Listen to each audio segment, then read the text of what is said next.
Good morning. আজ অনেক দিনের ইচ্ছে পূরণ হলো জানো। ভোরবেলা 4টের সময় উঠে নিজে ঝটপট স্নান টান করে রেডি হয়ে রিজুকে তুলে ফেললাম 5টার সময়। ওকে রেডি করতে করতেই খোঁজ পেলাম যে বাস 1 ঘন্টা লেট আছে কুয়াশার জন্য। অগত্যা রেডি হয়ে কি ঘরে বসে থাকবো না, বর বললো চলো চা খেতে বেরোবো। চা খেতে বেরিয়ে দেখছি রাস্তাটা পুরো ঘুটঘুটে অন্ধকার, পাশাপাশি দুটো মানুষকেও দেখা মুশকিল। অগত্যা হোটেল চলে এলাম। একটু পরে খবর পেলাম যে বাস আসার সময় হয়ে গেছে। রিজুকে একদম প্যাক করে বেরিয়ে পড়লাম বাস স্ট্যান্ডের উদ্দেশ্যে। বাস স্ট্যান্ডে এসে দেখছি কত মানুষ দাঁড়িয়ে রয়েছে, বাসের জন্য ওয়েট করছে। আজকে ডেস্টিনেশন হচ্ছে হারেকা সাহারা বাবা শ্যাম হামারা খাটু শ্যাম। আরেকটা ইচ্ছা পূরণ হলো আজকে, স্লিপিং বাসে চড়ার ইচ্ছা। কি সুন্দর কমফোর্টেবল, শোয়ার জায়গা রয়েছে, বালিশ রয়েছে, গায়ে ঢাকা দেওয়ার জায়গা রয়েছে, আর কতটা স্পেস।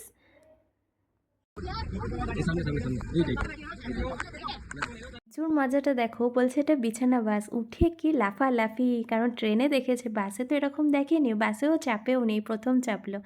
যাই হোক, উঠে নিয়ে মনে পড়লো কিছু খাবার নেওয়া হয়নি। ও বর নিচে গেল, নিচে গিয়ে একটু এখানে মেন খাবার পোহা প্যাক করে আনলো আমাদের জন্য। আর শুরু হলো পথ চলা।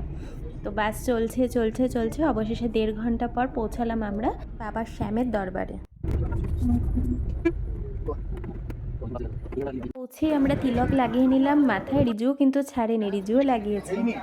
তারপরে আর কি, পতাকা উড়িয়ে জয়ধ্বনি দিতে দিতে সবার মতো আমরাও চললাম।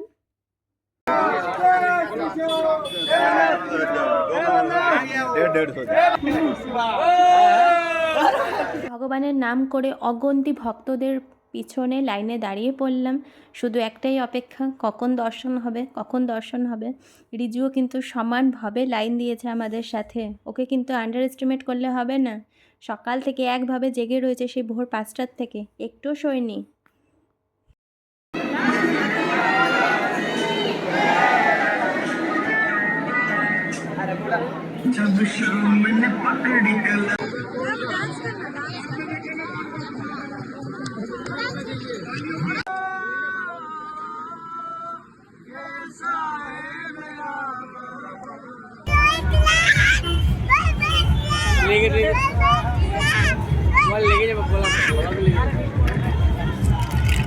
শেষে কি জেতার আনন্দ, টানা 2 ঘন্টা লাইন দেওয়ার পরে আমরা দর্শন পেলাম।